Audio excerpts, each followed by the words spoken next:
All right, welcome back to the Real Features podcast. We're so pleased to introduce our next guest. He's one of Australia's most popular stand-up comedians. He's done it all. He starred on radio, including Triple J and Triple M, including Wil and Limo and The Hot Breakfast with Eddie Maguire and Luke Darcy.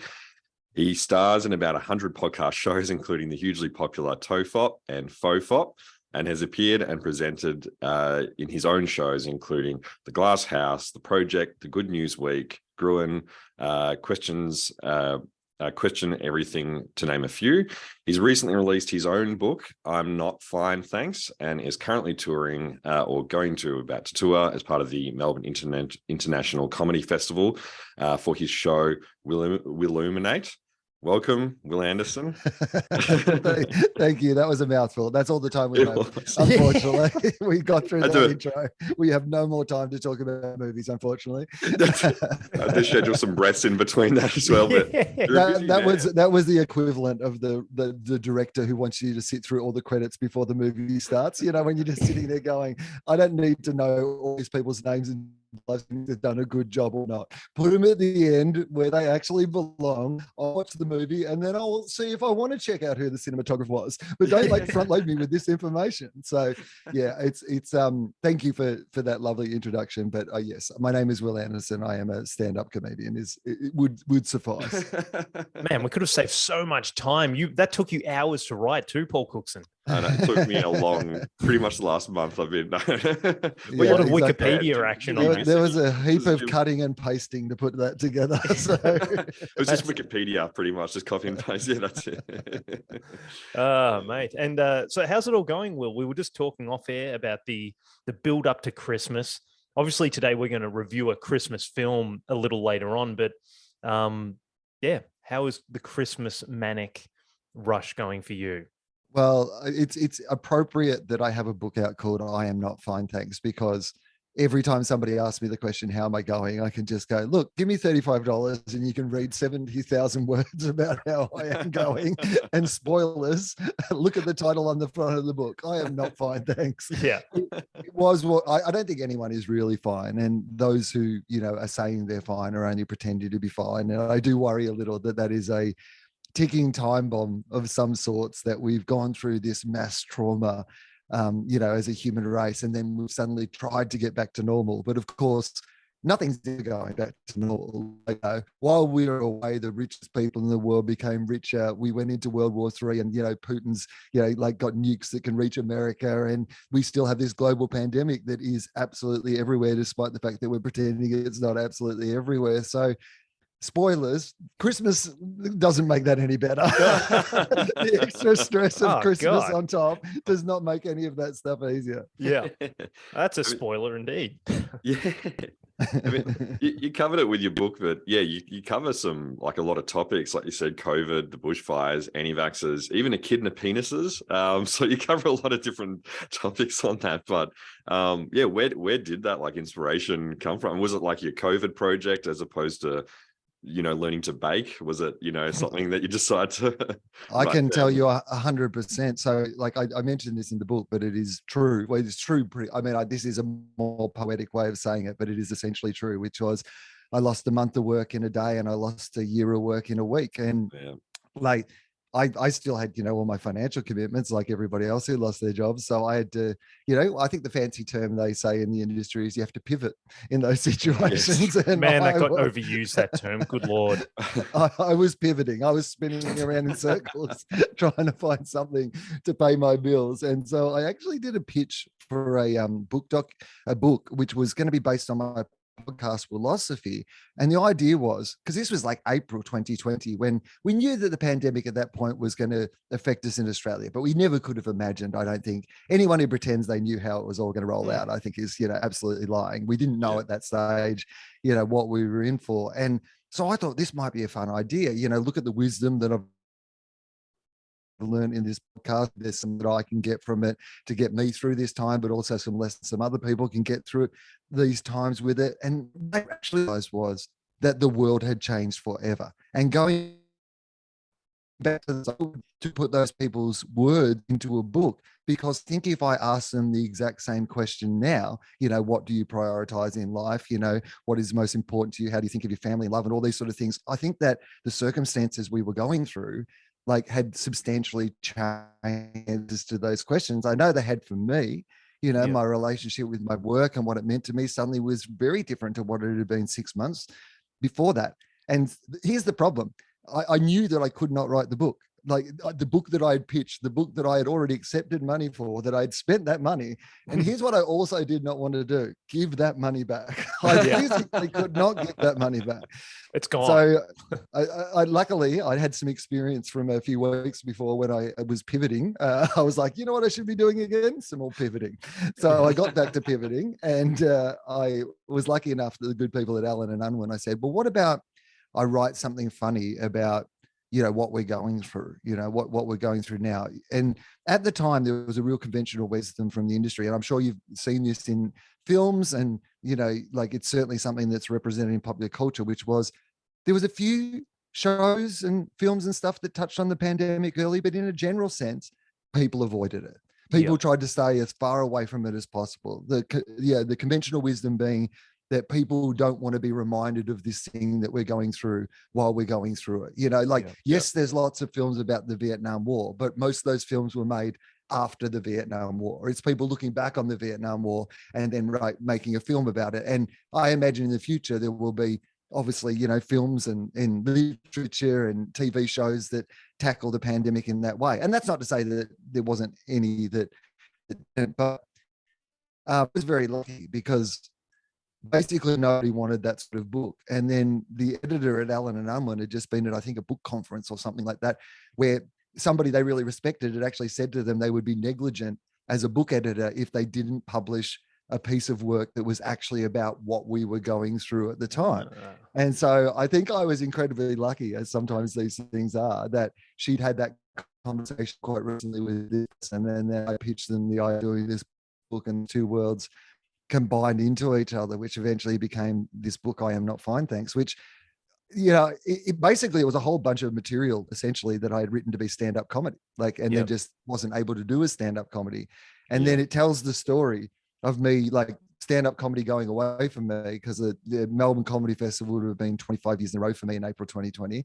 And so that's a big chunk of my life, quarter of a century, more than half my life, predominantly all of my adult working life, I had done this festival. And then the book talks about that going away. And then 2 years later, my journey back to the festival. But now there's this special, Wil Logical, that people can watch for free on ABC iView, which is the special that I talk about making in the book. You can now actually see that special, and you can see how the material and the stories that are in the book led to, that hour of stand-up comedy that's on stage. So I consider them to be now, they're pieces to be consumed with each other. One tells the story of getting there, but it also tells you all the ingredients that end up being in the show, and then you can watch the show itself. So it's cool that I like that they're both out together, because it feels like they're actually two parts of the same project in a way. Yeah, that's beautiful. And one thing that I did see because you mentioned just then that you were kind of right spot at the right time to get that book done. But one thing that I saw, I think it was in another interview, where you don't feel necessarily confident throughout your career, but you put yourself in positions to achieve things, or just to give things a go. And it's almost like a fake it till you make it kind of mentality. Is that kind of correct, that you just, if you get an opportunity, you'll just take it and go with it? Even if you're not necessarily confident, you'll just kind of have a go. Is that kind of correct? I think, yes. I mean, certainly, I do think the ego is the enemy, right? In general. So I think I like the idea that, never get beyond what you think your capabilities are. And look, you can debilitate yourself by going too far the other way, which is, I don't have any confidence, or I don't think I'm the greatest, therefore I am never going to do this thing. Here's what I know. I've done 25 Melbourne Comedy Festivals. I've got some people who've gone to every one of those shows. And I guarantee you, some years they weren't going because those shows were good. Some years those shows were terrible. Some years those people were just with me for the journey. And absolutely, there was probably points in my career where my ambitions were to be the best at what I do.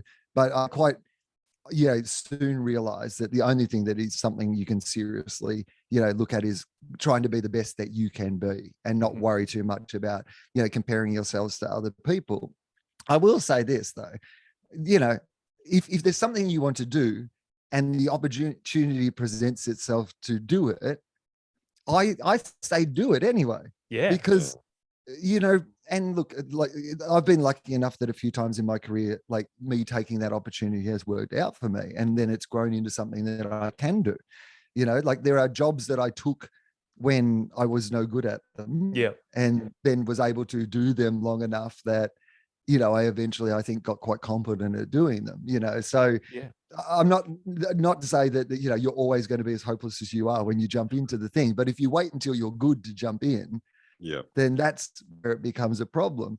The other thing I will say is that some of it is me being very zen and like being very egoless and, making it about the work and challenging myself and not looking at other people. But like I'm a human being. Of course I look at other people and am jealous of their success or sometimes want what they have. And often the other one that people don't tell you about, and this is cruel, but we think so often about ourselves. We're like, well, I'm not that good. Like, why would I be getting this job or why could I do this thing? But look around. There's not good people doing shit all over the joint. Like, so I feel like, do you mean like most people who do things aren't that great at them? So I don't know why we hold ourselves to this standard that we need to be perfect at something to do it when most people out there in the world who are already doing those things aren't that good at them either. And even the people who are really good at them aren't really good at it all the time. Like Steve Smith is the best Australian cricket batsman I've seen in my lifetime. But he made a duck the other day. He'd have caught and bowled straight back to a medium pace West Indian bowler. Like, I mean, everybody has bad days at work. So I think that's important to remember as well. Yeah, it is. That's an awesome answer. And it is like when you become an adult, you realize that, most of us are kind of faking it till we make it, really, in a way. And as you kind of alluded to, you've got to start somewhere. So no, I just really, that kind of stood out to me. That I can't remember where I saw it originally when you were talking about it, but I kind of love that approach, just taking those opportunities.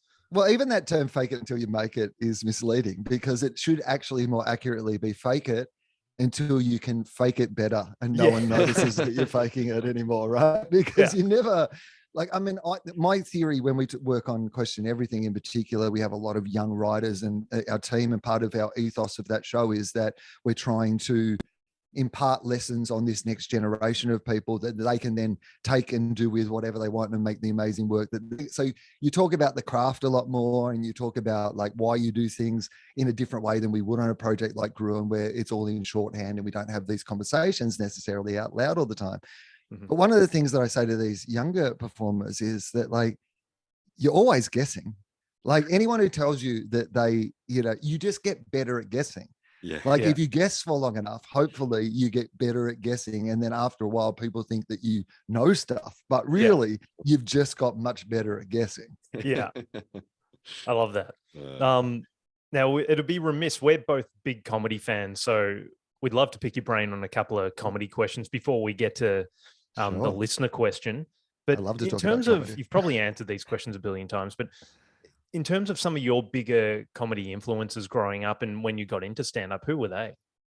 I mean, Lily is my origin story. If you're looking at like, a calling, I mean, I will say that it came before that. So like television comedy was how I was introduced to comedy. So my dad's a dairy farmer, and people who know dairy farmers will know that they go to bed early. You have to get up in the middle of the night to irrigate and milk cows early in the morning. They go to bed early, right? So my dad was like at 8 o'clock at night, he's in bed, maybe listening to his wireless and then, going to sleep. But like he'd get through the news, but he wouldn't really get into many, TV projects. Like I'm not sure he's watched an entire movie in his entire life, you know what I mean? Yeah. So he might have watched the Don Bradman miniseries, but that would have been about it, I would have thought. He's the guy who thought that Blue Heelers and Flying Doctors were the same show. That's how little he was paying attention. So my mum, on the other hand, I think that I'm the oldest child, and I think I around 12 or 13, what I realized now in reflection was that she was just grateful to have a friend, some company at night, when dad's trotting off to bed, someone to watch the shows with. And so I think I got introduced to some shows probably a year or two or three earlier than, you know, ordinarily you might have into that style of comedy, because my mum wanted to watch these things. She's got a great sense of humor and likes comedy. And of course, you know, there was nothing more exciting than to be able to stay up a bit later and watch these shows that I probably wasn't to be watching, like Young Ones and Blackadder and Hello, Hello, and, you know, like bawdy comedies like this, Are You Being Served, and things like this. And then, of course, that graduated into a show Andrew Denton was doing on the ABC called The Money or the Gun, and then eventually a show called The Big Gig, which was this live TV comedy show hosted by Wendy Harmer and had the Doug Anthony All-Stars and Glenn Nicholas and, you know, Jen Kitson, a whole bunch of, you know, Matt Parkinson, Matt Quartermain, like really amazing comedians. And I used to just watch that religiously. And in the old days, what you could actually do was you could tape the audio of it off the ABC, broadcasted on like the FM band, I think. And so I would watch it on live TV, but I cassette tape record it and just like listen to it as like the show over and over and over. And I just loved stand-up comedy so much. So then eventually I was very lucky that Ted Robinson, who produced The Big Gig, he produced Good News Week, which was the first TV show I got to do. And then he ended up being the producer of Glass House, which is the first show I hosted. And then, of course, Andrew Denton was one of the co-creators in the first EP of Gruen as well, the Gruen transfer as it was back then. So like incredible that, like, you know, this kid on a dairy farm in Denison got to work with the two people who kind of inspired him, you know, his own career is amazing, really. But but then it became like trying to find stand-up albums and, you know, stand-up comedy. Like, and so mostly in the country, it was like, you know, Rodney Rood and Kevin Bloody Wilson and the 12th Man and, you know, like, you know, Cole Elliott, you know, there wasn't a lot of stuff. And then there was the two big bills. Now, one of them we really can't talk about it anymore. Bill Cosby, of course, was, but his stuff was everywhere. And like, you know, I mean, obviously a terrible human being who deserves to be in prison, but like at the time, like, you know, was, you know, as good a stand-up comedian as there'd ever been. But his style of humor wasn't the one that really appealed to me. The one that I really loved was Billy Connolly. And just the way that he told stories, like the disregard that he had for authority and unearned authority, which was just something that really appealed to me, you know, when I was young. And it's become still a bit of a prevailing theme throughout my adulthood. One of those things that I thought I might grow out of at some stage, but just realized it becomes bigger and bigger as part of your that's not happening. No, that's not happening. And so when I was about 17, so I'll tell you this. So if I answer everything really long, I apologize. That's all right. But the first time that I actually got a fake ID, my mates and I, we went to see, so Jamoan had done his debut spot on The Big Gig, and he was incredible. Like, this was the one that sort of blew up everything for Jamoan. And he had this routine about seagulls not having any eyebrows. And it's this like iconic piece of stand-up. And me and my mates just knew it like off by heart. You know, when you're a teenager and you just learn like those things off. So we knew the entire routine off by heart. So a bunch of us get fake IDs to go down to Melbourne on the train, like 3 hours, to go to the Last Laugh in Collingwood, this iconic comedy venue. We get there at like 7 for a 10 o'clock show or whatever with our fake IDs that they don't even check, of course. You know? They're just happy to have us there. And we go in and we think we're just going to see Jamoan, but we didn't realize how a comedy night works. He was just headlining, and there was actually a host who was a guy called Steph Torek, and then there was two guys we'd never heard of, but turned out they were doing solo acts at the time, but they ended up working together. Their names were Tony Martin and Mick Malloy. Oh my God! I know. And I mean, Mick was hilarious, but Tony in particular, I was just like, his craft, like the way that he wrote jokes was just incredible. And early in my career, like everything that I was doing in joke writing was like just basically rip-offs of like Tony Martin's structure and the way he put together jokes. And then Jamal was the headliner. And so like that was our first night of comedy. But then when I was 17, I was about to go off to university to study journalism, and my mum got me tickets to see Billy Connolly.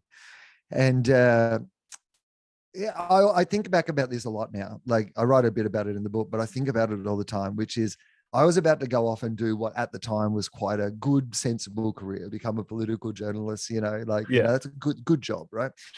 And my mum just knew that I think that there was something in me that, you know, wasn't going to be happy with that life. And so she took me to Billy Connolly. And I remember sitting in the room that night. I'm not a religious person, but it's as close as I can get to understanding what that idea of being called might feel like.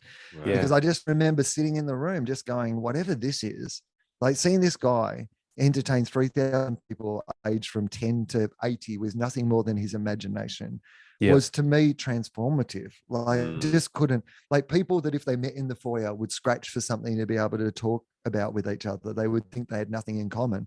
But in this room, they all had one thing in common, which was they absolutely were dying in laughter and not thinking about anything else, listening to this stranger. And I just remember sitting there in the room going, I don't know what this is, but this is what I need to be around. And, you know, because I'm 17 and because, you know, I have that imposter syndrome, I don't think, you know, that it could be me. Yeah. What I do instead is I go to university for 3 years and study journalism and get a job as a journalist that I hate. And I hate my life. Wow. Yeah, I think everyone, I mean, that whole moment where you are 17, you got to figure out what you need to do for the rest of your life. And it's like, it's so ridiculous. I did the same and changed uni course. Yeah, halfway through. It's like, yeah, it's a good way to rack up the uni debts and stuff like that. But yeah, it's yeah. My mate, at school, I went to school with one of my good friends, like who's still a friend of mine, sat next to him, you know, in half my class at school, was a guy by the name of Mark Howard. And Mark Howard now is like one of the biggest cricket commentators in the world, you know, sitting alongside like, you know, heroes of ours when we were kids, like Brian Lara and stuff, and being friends with these people. Huge footy commentator now. We sat next to each other at school. He went off to university, did something he didn't like, traveled the world, ended up going to work for the Grand Prix in a different role to being on air, volunteered to do pit crew announcing, like came through that system. Like his path to where he is, like, you know, traveling the world, watching, you know, cricket and football and being like a gun at it now. Wow. Like if you'd asked him at 17 years old, well, the weird thing is, if you'd asked him at 17 years old what he loved in life, he probably would have told you footy and cricket. If you'd asked me at 17 years old what I loved in life, I probably would have told you I loved comedy. But then the world distracts us from those things, tells us that that isn't the passion that we should be following, that we should be going off to do these other things that our hearts aren't really in. And then you look at that example of just these two kids who sat together at a country country secondary school for all these years. Like we both ended up doing the thing that we loved doing when we were 15, 16, 17. It just took us a little while to, you know, get around to finding our way back to that. But there's so much structure in our society that works against us following the things that we're passionate about. That's the truth. Yeah, I think that very much so. And I like to think that maybe there's more movement in career and people do move around a lot more compared to, you know, even like 10, 15, 20 years ago. So I hope that this next generation coming up, they definitely have maybe not that pressure when you are 17 to go find something you're going to do forever. And you just like, oh, Jesus, all right, I guess, like, you know, and you jump into something. And I feel like hopefully people now are feeling a bit more flexibility with that. I think they have to, because like that idea of forever is a daunting thought for this next generation, right? Like how long is that you're talking about? What does forever mean? How long am I meant to be doing this thing? Is it going to be 5 years or 50 years? Yeah, exactly. And I've just got one more. I'm a bit of a stand-up nerd, so I know we've got to move on to other things soon. But in terms of just right now, who are some of the comedians you're really enjoying, stand-ups that you're like, all right, I'd go see you, or you've loved their special that's come out? Who are just a couple that you could name off the top of your head? I mean, there's so many is the real answer. But like if people haven't seen Bo Burnham's Inside, which if we're talking about like pandemic art, that is one of the all-time great bits of pandemic art. Like I'm going through a real period of loving Maria Bamford again. I just think her stuff's really amazing. I've been listening to a lot of James Acaster. He's a huge UK comedian, and just he's one of those guys that I've always been familiar with, but just never really did the deep dive. And it turns out, of course, like as everybody has been saying for ages, he's absolutely amazing. I love Nish Kumar. I've been really enjoying Nish's stuff. Veer Das, who's like India's biggest stand-up comedian. He's got a bunch of Netflix specials that are really interesting that I really enjoyed. I love Dylan Moran. Like he's kind of my favorite comedian. If like I have, you know, if there's the idea of like a comfort comedian, for me, that's Dylan Moran. Like I just watch him do anything that he is in. Who else am I? I mean, the truth of it is there's so many. There's a guy we had on a Question Everything who's a young Australian guy called Blake Freeman, who I think is just going to be a superstar. Like he is. I know him. So funny. Yeah. Aaron Chen, if people don't know Aaron Chen, I watched his special recently, which is like hilarious, and it's like on YouTube for free. So Yeah. I would definitely check that out. Sam Campbell, who's the Australian act who won the Edinburgh Comedy Award this year, who I just think is incredibly funny as well. I'm a huge Zoe Coombs-Marr fan. If people haven't checked out her stuff, I would highly recommend. She's one of the most inventive comedians, I think, like, who not just works, she's very famous for a character she has called Dave, which is a deconstruction of like male stand-up comedians, but she has a whole bunch of other stuff as well that is equally as interesting. And I think she's really, really fantastic. But look, if you asking me about stand-ups that I love, it's one of those things where I mostly normally just have to watch like somebody's thing and it be half good for me to just become the biggest advocate for them. Something has to be really annoyingly bad for me not to like it. And the only times that I really don't like it is when I see huge acts. So the only things that I don't even need to name these names, people probably guess who they are, but the only time when I see huge, like, I'm talking huge worldwide massive names in stand-up comedy get paid extraordinary amounts of money to make terrible comedy specials, like particularly ones that have terrible jokes in them, that have hacky jokes in them, that have barely been thought through, that punch down because they can't think of anything more inventive to do in their comedy, that are spending, an hour on fucking Netflix, being paid $30 million to respond to a fucking mean tweet they got once. Like, if you want to respond to a mean tweet, respond on Twitter. You don't need to write a fucking Netflix show about it, Like, that's the only time I ever really get angry about, like, when I look at those people and go, you're better than this. Like, But there's so many better people. I know I love Pete Holmes. I mean, Pete Holmes is a big star now, but like, I'm a really big Pete Holmes fan. I think he's super funny. I've got John Mulaney tickets for when he comes out to Australia. I think he's very funny. I've been, there's an incredible new UK comedian called Jordan Gray, a trans comedian who did really great stuff at Edinburgh this year and has been doing some really cool, so I would recommend as well, being her work. So anyway, this is like, I could literally just keep this could be the rest of the podcast. Me just going. This could go for the next 2 hours. Yeah, exactly. No, that's awesome. I thought as I said, it'd be remiss if we didn't pick your brain on such a thing. I was just going to ask as well on the stand-up side of things, just your process. I mean, you've done the International Comedy Festival. You say you do that every 20. You've been doing that for 25 years. Kind of how, what's your process when putting together? I mean, you kind of almost talk about it a little bit in your book as well. But is there sort of a way that you do kind of pull that together? The process is whatever works is honestly the real answer to that. Like, whatever, if it ends up being the show. And of course, whatever it is on the first night is just, that's what I thought the show would be. It never is that by the third night or the fifth night. It becomes a collaboration with the audience. I start doing some live focus groups and decide which bits to keep and which bits to get rid of. But the idea is it always gets good eventually. So the process is you keep doing it until it gets good. But you obviously want to accelerate that process. You want to make sure that, like, it's as good as early as it can be obviously the easiest way to make it as good as it can possibly be as early as possible is just to do something that is not like that different to the thing you've done before. Like, because the thing you've just done, how you did that. You could just repeat that process and then do something that was like, a similar sort of show, but with different topics. And there's been definitely times in my career where I think there's been a couple of years where you think, this was like a different show. I talked about different things, but it was actually kind of the same show. Like, as last year, it was just like different jokes about different topics, but actually the same kind of vibe and world perspective and structure and all these sort of things were actually just, this is like more a sequel than it is its own individual thing. And so sometimes shows are like that. Sometimes over a couple of years, you have a bunch of thoughts that are connected to each other and they do tend to play out over a couple of years. This year is really interesting to me because I have a new show, and with the book and with last year's show, that was a real, like, I mean, there's 70,000 words in the book, there's probably about 7,000 in a show.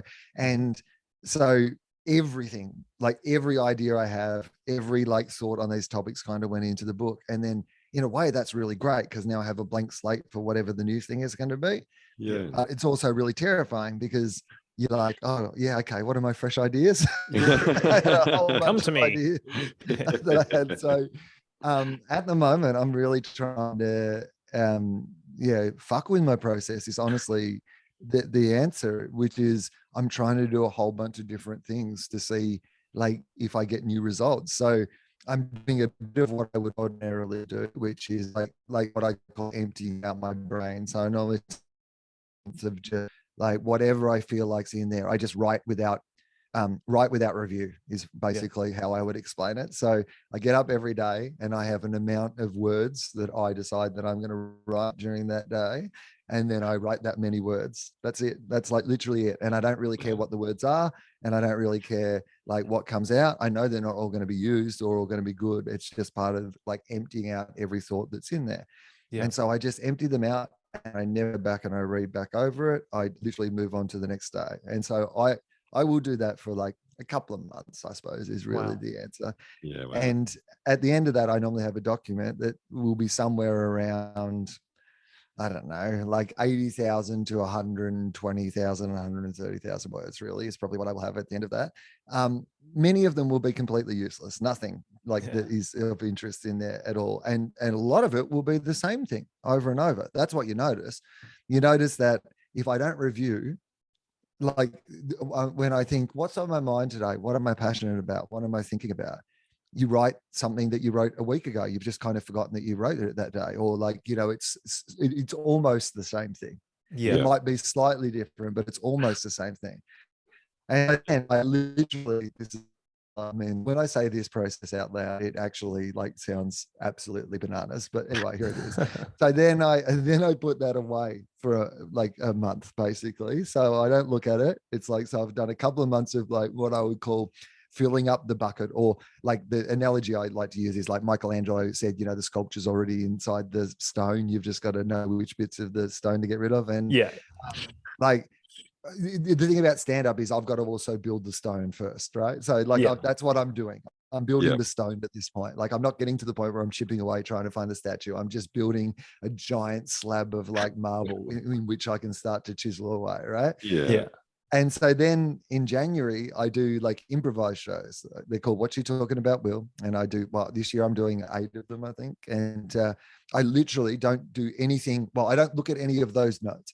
I'm not saying that there isn't stuff in those notes that might come up, but I don't go into any of these shows with like a plan of anything I'm going to work on. They're fully improvised shows. They're all their own experience. You could come to all 8 and not see anything the same. So, I talk to the audience, I see where my brain goes, but that's great because that engages my brain on a different level to sitting in front of my computer and just like writing. So like you're in front of an audience, like your brain has to be making different decisions. It's in crisis, right? It needs to be like working in that time.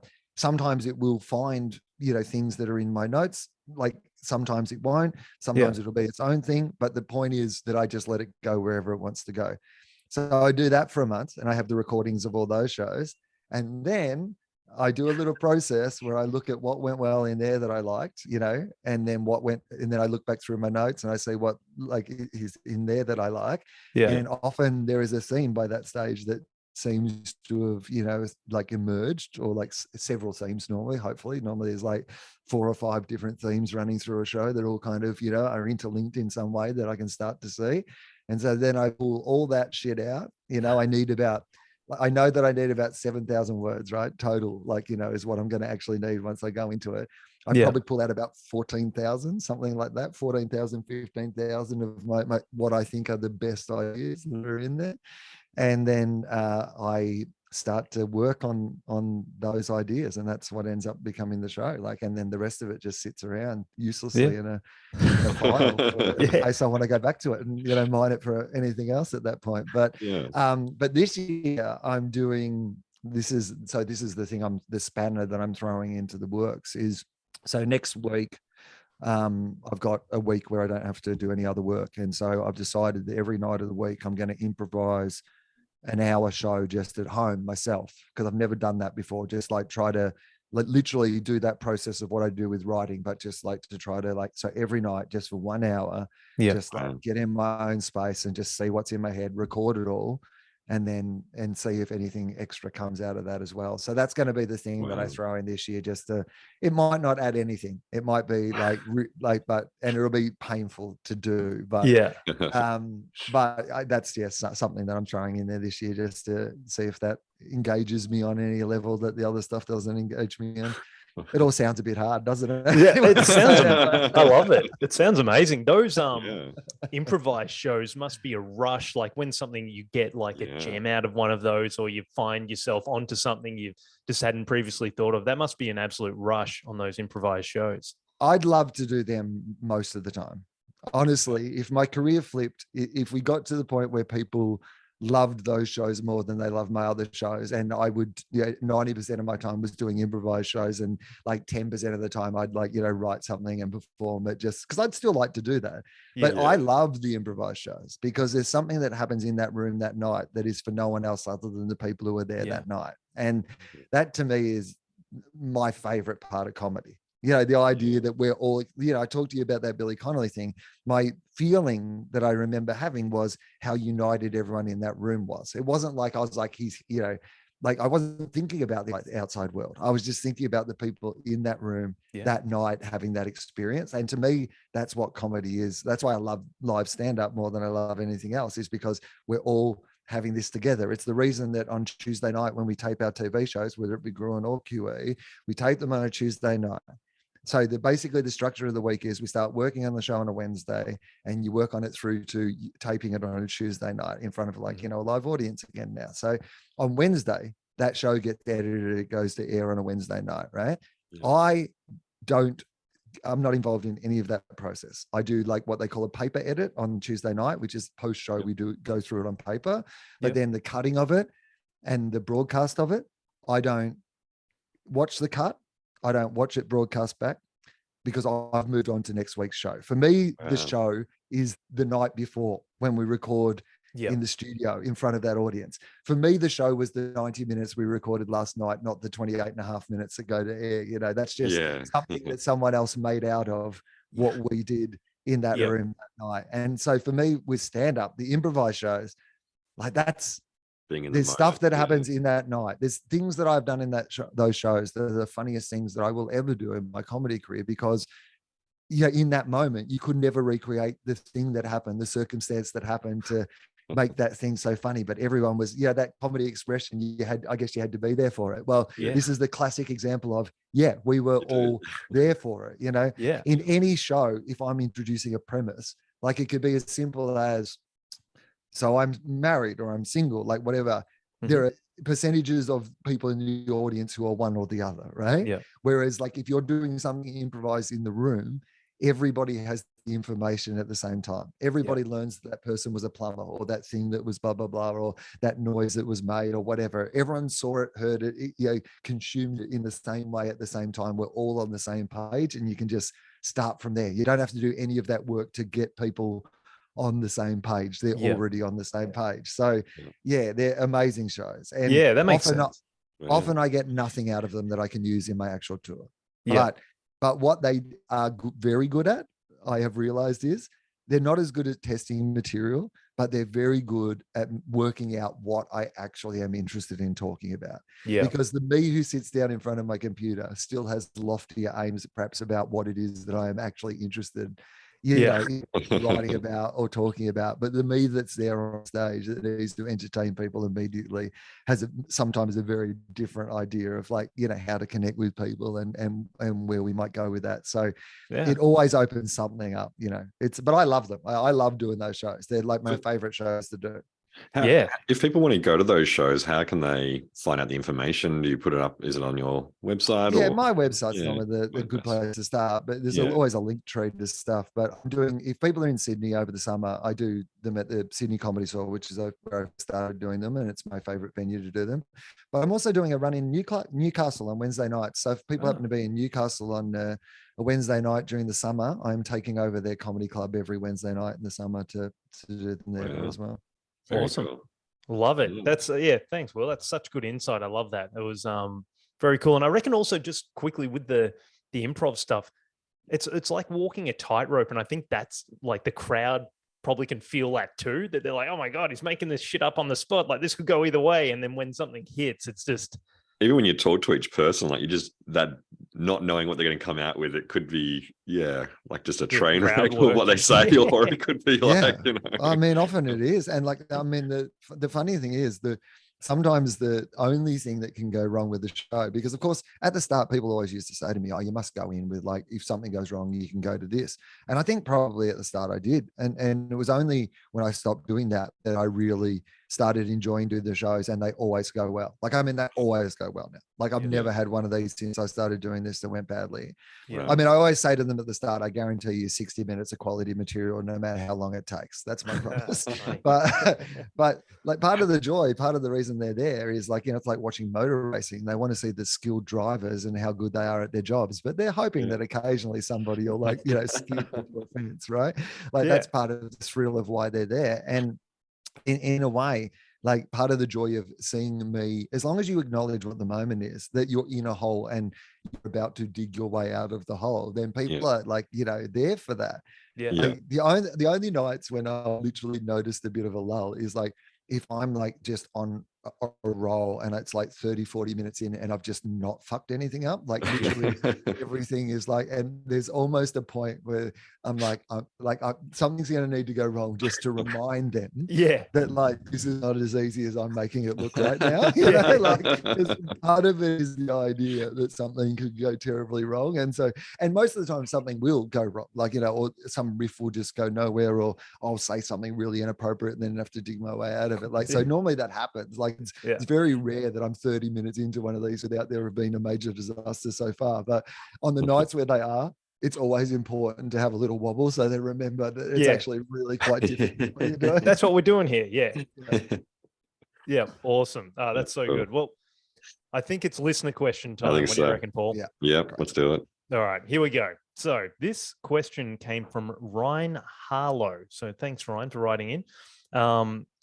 Ryan wrote, "Hey boys, any danger of a great comedy film being made anytime soon? What was the last great comedy you guys watched?" Jeez. I don't know who I throw to on this one first. Yeah, okay. Paul Cookson, what was the last great comedy film you saw? Yeah, I actually, because I'm like throwing you on the spot, Will. I have tried to quickly Google what came out the last 5-7 years, because it wasn't super easy, I didn't think. And the ones I wrote down, and even these weren't like hilarious, but they were kind of funny and obviously really well done. But Don't Look Up, Jojo Rabbit, and Bad Trip with Eric Andre. I thought that was kind of funny. But it's crazy. Like, you think recently we had sequels to a lot of classics that kind of, I didn't think really landed that well, like Zombieland, Clerks 3.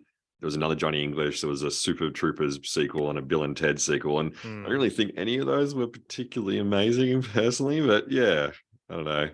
Yeah. I like the Clerks sequel because I like have affection for Kevin Smith and his story. And I thought that like, and you know, he is just who he is and he makes what he makes. And I'm in for a lot of it, and like despite its flaws, but yeah, it's not a great comedy movie. That's not the answer to that question. No, I just quite liked. Clerks 2 was amazing. I thought that was hilarious, but 3, I don't know, got a bit dark. But I didn't mind the dark. I quite like the dark, you know. But I gotta say, it is a hard question to answer, isn't it? Because like when I think great comedy movies, like the ones that are coming to mind are all old now. Like, you know, even things that I think about it being modern ones. Like I think like Bridesmaids was like really good. Yes, that's about the most modern one that I could name that I thought was pretty good. But then I like the first thing that I went to was What We Do in the Shadows, which has got to be like a decade old plus, right? Like more than that, I would have thought. The series as well. Do you watch that? Or I do. I mean, the whole universe. The whole the extended universe, I think is amazing. But yeah, I can't think of a huge amount. I rewatched, and the funny thing is I rewatched Groundhog Day recently for another podcast, and it's still just an incredibly good comedy movie. Like, Yeah. just so well made as a comedy, like from start to finish, the construction of it, it has a timeless aspect to it that you just think, surely, and it's quite a simple little movie with a simple premise that's just well explored and well done. And I just think, why can't you make a movie like this anymore? I don't understand. Like, I can understand the idea of budgets and, but this seems to be like a manageable size of a budget, to make a movie that if you just had a good idea. And like, I find it hard to believe that Groundhog Day still wouldn't do well if Groundhog Day came out today. Like, if Groundhog Day was a new movie, I still think people would think it was a good movie. Yeah, agree. But and to Ryan's question, I must agree. Like, and I'm similar to you, Will. Bridesmaids came to mind. I really enjoy watching that film. Like, even when you go back to it, it's a winner. And Paul Cookson, I do also agree. The last film that was kind of recent, I'm not saying the thing was a masterpiece, but I did have some laugh out loud moments at just the grotesque nature of some of the scenes, and it was Bad Trip. Yeah. Because I don't know if you've seen that, Will. It's like, it's got some pretty fucked up scenes with the gorilla.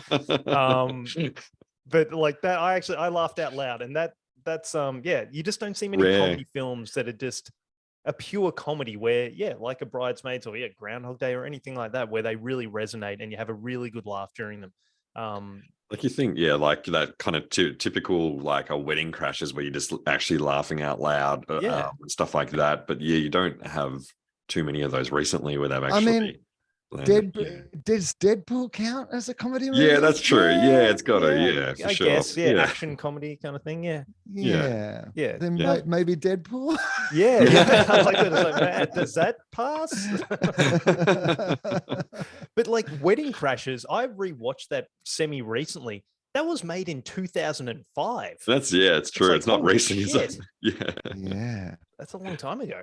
Wow. I mean, I'm looking, I quite like This Is the End, but that's like 2013. That's that's a funny film. Yeah, that's like that's 10 years ago. Insane. So, I think we've answered that one for Ryan. So once again, thanks Ryan for writing in. No, I've got one. Will? I've got one from 2016. Literally rewatched this the other night, and this is an underrated. I mean, 2016 is still a while ago, but this is a great comedy movie, and it was completely underrated at the time. Like, just did not like gel with people. I rewatched it the other night to see if I was wrong the first time. I was not wrong. It is so good. It is a modern day Spinal Tap. It is as good as Spinal Tap in my opinion, because it does exactly what Spinal Tap did to like that style of music. This does pitch perfect. The songs are great. The performances are great. The understanding of the world is great. I am talking about the movie Pop Star: Never Stop. Actually, that is hilarious. You're right. Hilarious. That is very funny. Shit, I don't think I've seen this. It is the Lonely Island Sandberg guys. and Sandberg. And it's essentially a parody of like a Justin Bieber, like, who was in like a boy band group who then becomes like a solo artist. It's honestly such a brilliant satire of the pop music world and industry. It is laugh out funny, like right through it. The songs are like, I mean, I think these movies are so good when you think if the and this is what Bo Burnham's very good at, right? Like if you just replace the lyrics in this for them not to be funny, you could actually just hear this in the genre of music it is. Like there's this song like about like this woman who wants to like fuck it. She told me to fuck him like like the US military fucked Bin Laden. Like that's the and it's so funny, this song, like, and the film clip's hilarious. Like, but if you took out the lyrics and replaced them with something else, you could just play it in the clubs. Like, it's one of those. And Andy Samberg's like hilarious in this film, but everyone in it's hilarious. It's got real life cameos from like a whole bunch of like rappers and R&B artists and stuff who all do like a really good job, like with the comedy material. It's like a super funny movie, and it bombed. Like, and I don't know why. And there's a DJ who had that helmet on that like lit up or whatever. Like he's got the giant Daft Punk. Like, I mean, it's a proper parody of the industry. It's so funny. There's like, if you buy it on iTunes, I know this because I bought it on iTunes, there's like film clips for every song that's in the movie. They made these specialist film clips. There's all this extra footage. There's speaking of Eric Andre, he's actually in it because there's a whole bunch of comedians playing like a take on the TMZ, reporters, the bunch of idiots all sit around and gossip around the office. It's like Mike Birbiglia and like Chelsea Peretti and all these incredible comedians like doing a parody of that, and Eric Andre is one of them, and there's all this extra footage of that. Anyway, okay, that was good. I'm very happy with this. Because I'm also very happy to be able to bang on about what is like, I honestly only rewatched it a couple of weeks ago and I was like, why did people think this was not a good movie? This is like a good movie. Point. All right, I'm gonna have to. I haven't seen that, so that's 2016. So that's it's not that close, but it's closer. I'm counting that. Yeah, it's closer than Bridesmaids. Yeah. Well played. All right, so I think it's time, Paul Cookson. Yes, the nostalgia film. So as listeners would know, we always get our guests to pick one of their favorite films. We kind of pigeonholed you, Will, because it was Christmas. We've made you pick a Christmas film, and you've one of the top ones you had was Bad Santa. So before I dig into it, I'll quickly say some quick facts on it. So the director is Terry Zwigoff, I think is how you pronounce it. Written by Glenn Ficarra and John Requa. I'm butchering these names, but all of these sound like they're questions when you say the last name. Stars Billy Bob Thornton, Tony Cox, and Brett Kelly, and Bernie Mac, the late great. Runtime, hour and 32. Budget 23 million. It made 76.5 at the box office. It's got a 7.1 on IMDb and a 78% Rotten Tomatoes score. The general plot of it is a miserable con man and his partner pose as Santa and his little helper to rob a department store on Christmas Eve. But they run into problems when the con man befriends a troubled kid. That's a bit of a summary for Solid it. synopsis. Yes. Will, why did you choose this one other than us pressuring you to? Yes. Well, no, I mean, you asked for Christmas movies, so I just named a list of Christmas movies of all descriptions that I liked in some way. And because I quite like a Christmas movie. I'm not like a huge Christmas celebrator, but I quite like a Christmas movie. I like a theme movie in general, I think. I don't actually mind what a Thanksgiving movie, a Valentine's Day movie. If you've got a theme, I'm happy to get involved in whatever it is that you're having a go at. But Bad Santa, I think, I was lucky that it was one of those movies that I discovered absolutely by accident. I just did not know. I hadn't heard from people going, hey, you've got to see this. This is actually a really funny movie.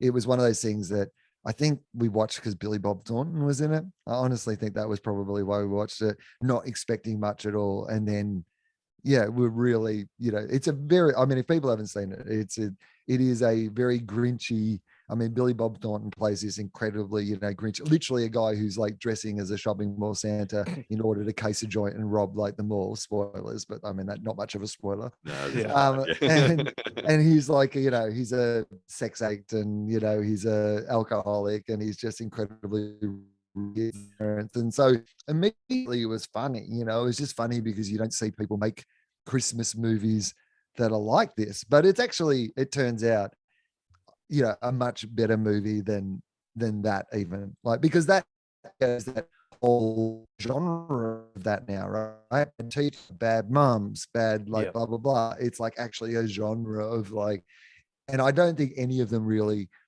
do it as cleverly, and with as much actual genuine emotion and it, like a great arc and story in the way that this movie actually does. It has an incredible payoff between this kid. I mean, this kid is like Thurman Merman, I believe is the name of the character, which in itself is just hilarious. But this kid apparently was not, so the Coen brothers are the executive producers and came up with the original story for this, but then it was, made without them. And, some of the things that they wanted certainly did not happen. And one of the things that they didn't want was this kid to be cast in this role.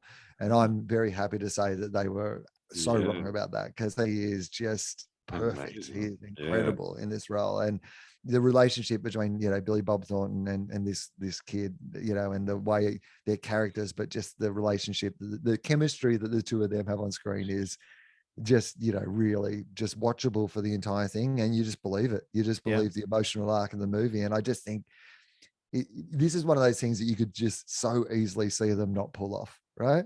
And look, they tried to recreate the magic in a sequel, which is, not great, but there was just something about this movie that just works for me. It's not like one of the greatest movies of all time or anything like that.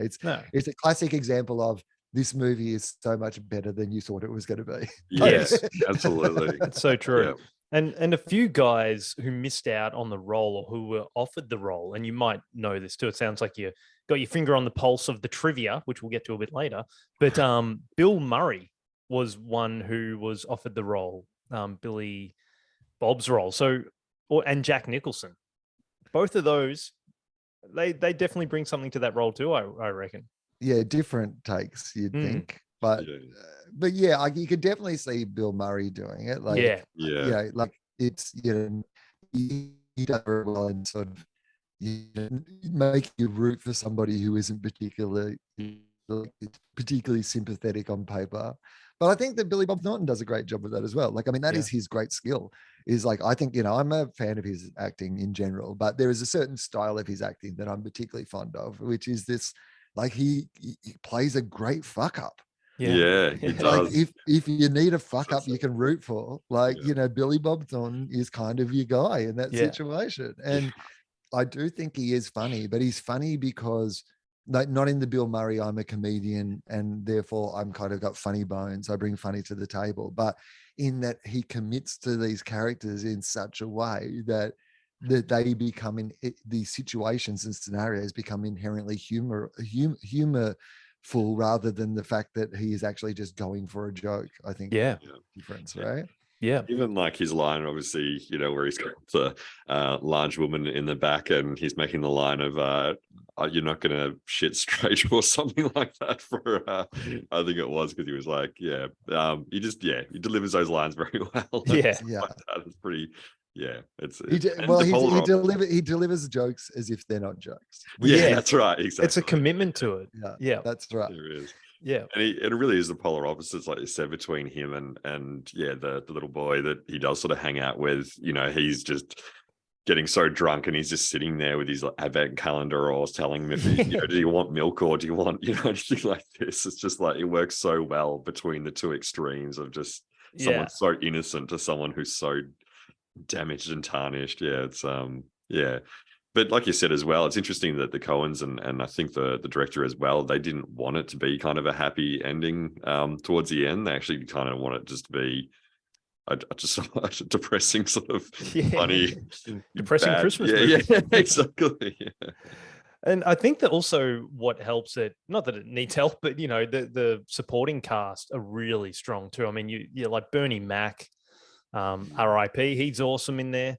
And there's another guy actually who passed away. What's his name? He's the manager, the white guy. Yes, it was John Ritter. Yes. Yeah. It was John Ritter's last movie, I believe. Yeah, that's right.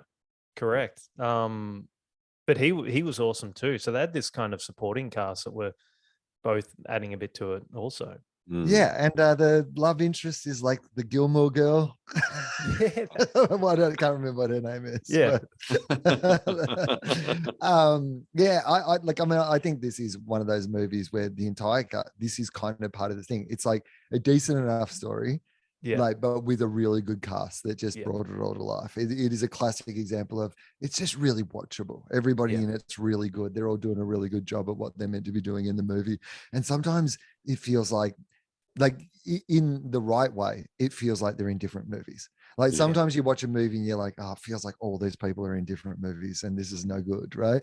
Like I remember watching the most recent Thor movie, Love and Thunder, and I was like, I would love to see whatever movie Christian Bale thinks he's in.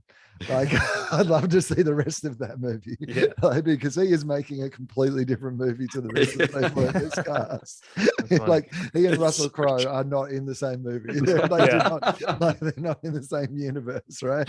And so, but in this one, sometimes there is massive, changes of pace or change of tone, but like it never feels like disjointed. It just, it's one of those things. And I think it's why they couldn't recreate it for the sequel, because there's just something about it that works. Yeah. That I don't think any of them or any of us really fully understand. No. On paper, a lot of what they did probably shouldn't have worked. It just did. Yeah. The chemistry, I guess. Yeah. It's amazing. All right. So we've got a bit of trivia for you, Will. You're playing for the car. Okay. So it's true or false questions. And there's 5 of them. Okay. Are you ready? I'm ready. Yeah. All right, let's do this. There are over 300 profanities in this film. True or false? Oh, I mean, you'd have to easily, I would have thought. I'm going to say true. Yes. That is true. Yeah. That is true. Number 2, the Czech Republic's title for this film is Santa the Sex Pest.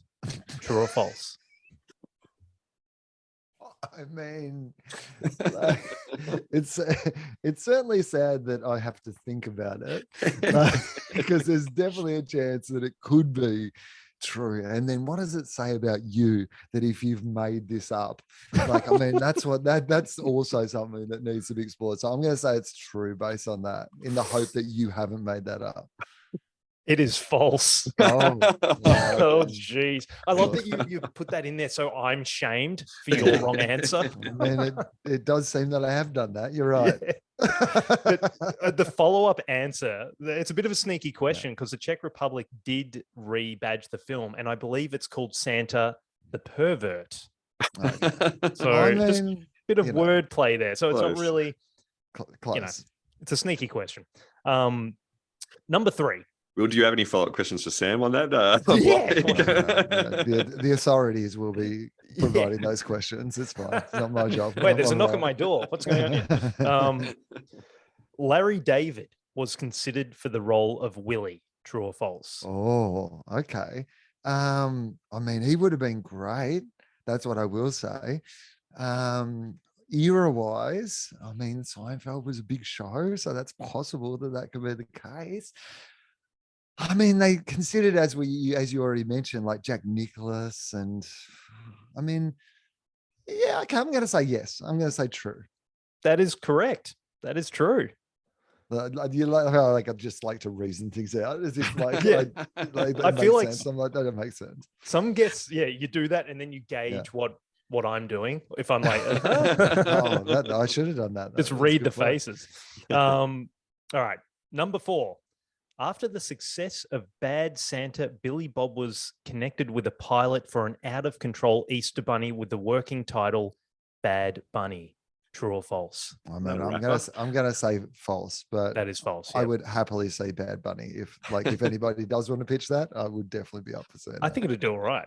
Yeah. All right. Lucky last, number 5. Why does he just need to be a Christmas Santa, right? Like, I mean, literally, it's anywhere that you can just like dress up and case a place. That's right. It should be every season. I would love to see Billy Bob make a Valentine's Day movie, a Thanksgiving movie. Do you know what I mean? 4th of July, he's dressed as a pilgrim, whatever it is. Just get the dude in a costume, damn bad. Well, and you said that before, that you like any movie with a bit of a theme, so you'd be in all of them.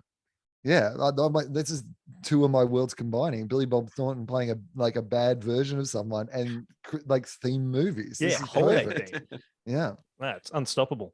All right, last question, number 5. In almost every scene, Bernie Mac is consuming something to help with constipation. True or false? I'm going to say true. That sounds fun. Yeah. That is true. He's having oranges. He has almost like a Metamucil shake in one of them. Every scene, he's consuming something to help with constipation, but never mentions it. Do we feel like that was something that was cut out? As in, it's one of those things that, it's in the rest of the movie, but they cut out the scene where he explained that he had constipation. Is that what we're feeling? I reckon that's it. Or there's a shitting scene in there they left out. Wil Anderson, well done. You dominated. Yes. I reckon, what did you get? Probably 3 out of 5. That's pretty good. Yeah.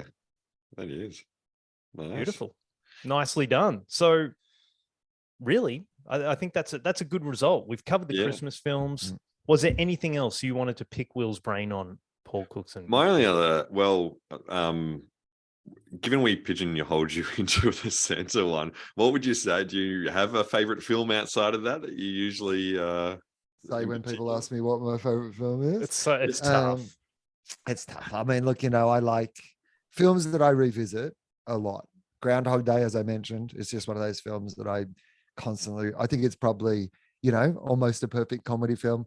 But I also like the philosophical, thoughts around Groundhog Day, the idea that maybe he was in there for like 10,000 years, there's some speculation, it's quite, dark if you really think about it. I loved What We Do in the Shadows. I referenced that as being like a great film. The Dark Knight, it was like of modern day movies is the one that I probably, rewatch over and over again. The Princess Bride, I always say, because I think that again, it's one of those like timeless, and again, it was one of those movies that I saw as a surprise. I was 14 years old, me and my friend Sarah Bailey had to take our sisters to the movies, and it had to be a movie that the sisters could watch as well. And so we went to see this thing that I thought was going to be about princesses or whatever, and turned out to be this incredible, comedy film with all these amazing comedians in it. So The Princess Bride, I say quite a lot in regard to that.